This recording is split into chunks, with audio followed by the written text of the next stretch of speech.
चलिए अब रुख करते हैं रायपुर का, जहां दीपक बैज के बयान पर मंत्री विजयवर्गीय का पलटवार सामने आया है।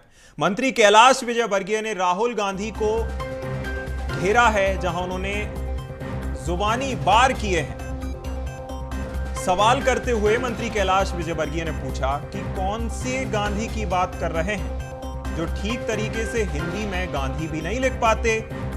एक गांधी जिन्होंने देश के गरीबों की व्यथा को समझा, या फिर वह गांधी जो छुट्टी मनाने के लिए थाईलैंड जाते हैं, वह गांधी जो गाय की सेवा करते थे, या यह गांधी जो बीफ खाते हैं। देखिए, दीपक बैज ने कहा था कि प्रदेश में गांधी की आंधी चल रही है, और इस पर पलटवार करते हुए यह जुबानी वार सामने आया है मंत्री कैलाश विजयवर्गीय का। क्या कुछ कहा मंत्री कैलाश विजयवर्गीय ने, यह भी सुन बातें सुनिए। कौन से गांधी की बात कर रहे हैं? वो गांधी जो ठीक तरीके से गांधी भी नहीं लिख सकते हिंदी के अंदर, या वो गांधी जिन्होंने अपना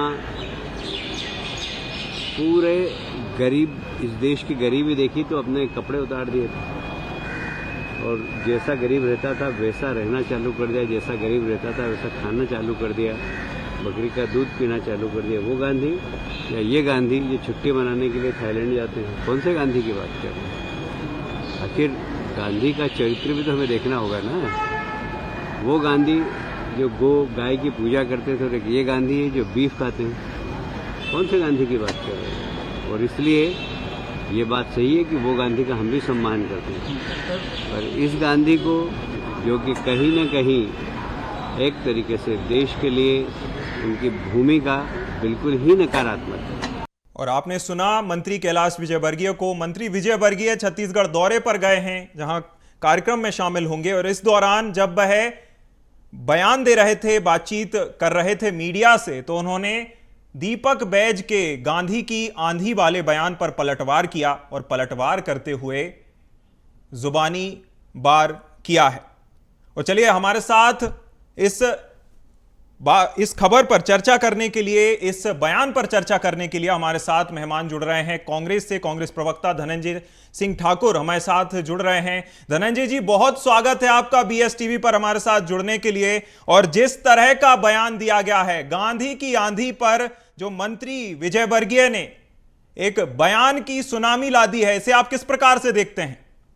देखिए, विजयवर्गीय वही है जिसको पश्चिम बंगाल में, जिसके ऊपर में महिलाओं के तस्करी का आरोप लगाया है, और जिस व्यक्ति के ऊपर महिलाओं के तस्करी का आरोप लगा हो, स्वाभाविक बात है उस व्यक्ति को महिलाओं की सुरक्षा के लिए, बेटियों की सुरक्षा के लिए किए गए आंदोलन पर पीड़ा तो होगी। प्रदेश में अपराध बढ़े हुए हैं, बेटियां सुरक्षित नहीं है, मासूम बच्चियां सुरक्षित नहीं है, और कांग्रेस पार्टी इनकी सुरक्षा की मांग कर रही है।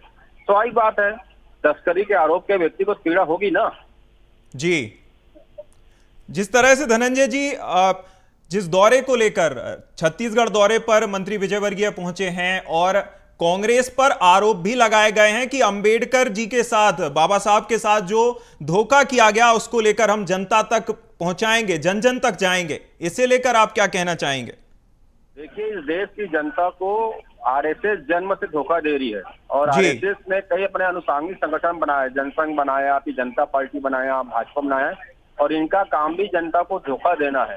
तो ये तो पैदाइशी धोखा देने वाली पार्टी है। उसके लोग कितने ईमानदार होंगे? अगर जनता के प्रति ईमानदार होते, मुझे लगता है कि आज जनता को राहत मिलता, बेटियां सुरक्षित होती। पर दगाबाज और धोखाबाज जिनका जन्मजात काम है, वो कांग्रेस पर आरोप लगाकर कहीं न कहीं अपनी मानसिक दिवालियापन का परिचय दे रहे हैं। मुझे लगता है कि कैलाश विजयवर्गीय को किसी अच्छे मनोचिकित्सक से मिलना चाहिए, उनसे इलाज करवाना चाहिए।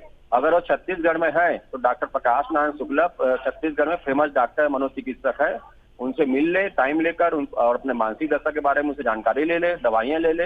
होता है कभी कभी मानसिक दिवालियापन आता है, उम्र भी उनकी हो चुकी है, तो उसका इलाज है, दवाइयां करानी चाहिए। जी धनंजय जी, ऐसे समय में यह बयान सामने आया है राहुल गांधी जी को लेकर, जब वह विदेश दौरे पर हैं, अमेरिका दौरे पर राहुल गांधी जी गए हैं। ऐसे समय में इस बयान का क्या मायना है, क्या मायने निकाले जा सकते हैं धनंजय जी? RSS प्रमुख मोहन भागवत जी हो, JP नड्डा जी हो, प्रधानमंत्री नरेंद्र मोदी जी हो, गृह मंत्री अमित शाह जी हो, या भाजपा के कोई भी नेता हो, इनको राहुल गांधी का खौफ दिख रहा है इस पर, क्योंकि जिस प्रकार से देश को बर्बाद कर, देश को लूट रहे हैं, देश संपत्तियों को बेच रहे हैं, जिस प्रकार से बेटियों पर अत्याचार हो रहा है, जिस प्रकार से टैक्स यहाँ पे चल रहा है, पूरी अर्थव्यवस्था गर्त पर गई है, तो उसके खिलाफ लोग उठा रहे हैं, गांधी जी उठा रहे हैं। तो सही बात है, जो आवाज खाएगा उनसे तो डरेंगे ना। जी बिल्कुल बिल्कुल। धनंजय जी हमें इस चर्चा में ज्वाइन कर रहे हैं भाजपा प्रवक्ता हैं केदार गुप्ता जी, जो कि हमें इस चर्चा में ज्वाइन कर रहे हैं। केदार जी आपका बहुत स्वागत है बीएसटीवी पर जुड़ने के लिए। अभी जिस तरह से धनंजय जी से चर्चा हुई, उन्होंने कहा कि राहुल गांधी का खौफ है, इसलिए इस तरह का बयान दिया जा रहा है। राहुल गांधी जी का खौफ बहुत ज्यादा है। राहुल गांधी जी का खौफ इतना है कि कांग्रेस के कार्यकर्ता पता नहीं कितने अंदर गहरी खाई में चले गए हैं। चारों तरफ सिवाय हार के और कुछ नहीं मिल रहा है। जब भी मुंह खोलते हैं तो कुछ ऐसा बोल देते हैं कि कांग्रेस फिर कटघरे में खड़ी हो जाती है। तो इन्होंने ठीक कहा मेरे मित्र ने कि राहुल गांधी जी का खौफ बहुत ज्यादा है और पूरे देश को है कि विपक्ष में एक अच्छा नेता सोच के उन्होंने विपक्ष में रखा था, पर ये नेता तो विपक्ष में रहने के लायक भी नहीं दिख रहा है। तो निश्चित रूप से राहुल गांधी जी कारण बड़ा खौफ है लोगों में। और मेरा मानना है कि संविधान की बात करने वाले अगर संविधान के अनुरूप चलते तो आज ये स्थिति नहीं होती। आज बाबा साहब भीमराव अंबेडकर जी द्वारा लिखित रचित संविधान, जिसमें सारी चीजों का उल्लेख है, पता नहीं कांग्रेस क्यों भ्रम फैलाना चाहती है। आखिर 11 साल नरेंद्र मोदी की सरकार में देश हर क्षेत्र में कहां के कहां पहुंच गया। आज 5वीं अर्थव्यवस्था है, 4थी सैन्य शक्ति है।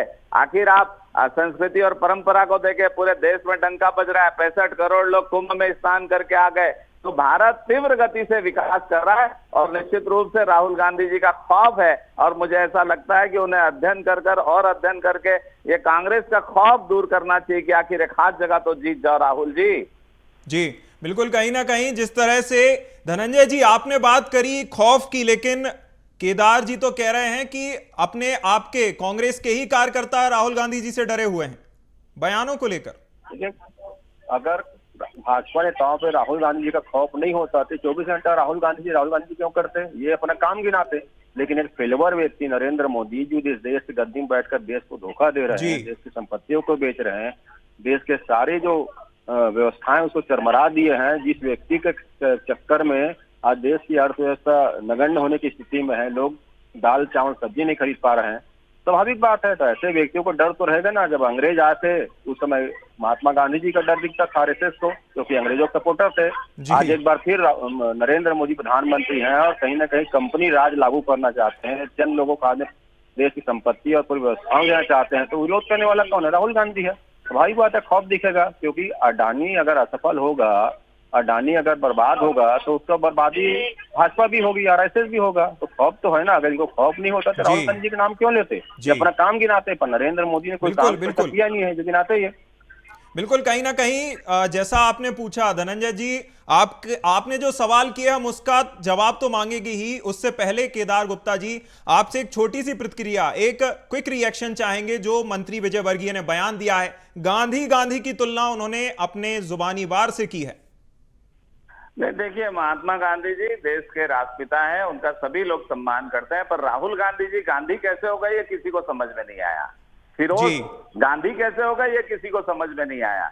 इसलिए मुझे नहीं लगता कि राहुल जी किसी प्रकार से मतलब गांधी है, ये वो तो नहीं है। मैं चैलेंज के साथ कह सकता हूँ, गांधी अगर सरनेम है तो दिया हुआ सरनेम हो सकता है, इनका पुश्तैनी सरनेम नहीं है। तो मेरा मानना है कि गांधी शब्द बहुत छत्तीसगढ़ में सम्मान के साथ गांधी शब्द का उपयोग किया जाता है। पर राहुल गांधी जी ने इस सम्मान को झुठला दिया। इनके साथ जब से गांधी शब्द जुड़ा, ये लगातार हार रहे। तो मुझे ऐसा लगता है उधार में लिया हुआ शब्द है ये गांधी शब्द का देश में सम्मान है और सभी लोग महात्मा गांधी जी को राष्ट्रपिता मानते हैं और उनसे प्रेरणा लेते हैं। यही देखकर शायद उधार में गांधी जी का सरनेम इन लोगों ने ले लिया था, पर वैसा काम नहीं कर पाए। बिल्कुल। महात्मा गांधी का तो सम्मान बहुत ही है। हमारे साथ इस चर्चा में जुड़ने के लिए आप दोनों ही मेहमानों का बहुत शुक्रिया। केदार जी आपका भी बहुत शुक्रिया, धनंजय जी आपका भी बहुत शुक्रिया हमारे साथ चर्चा में जुड़ने के लिए, अपने विचार रखने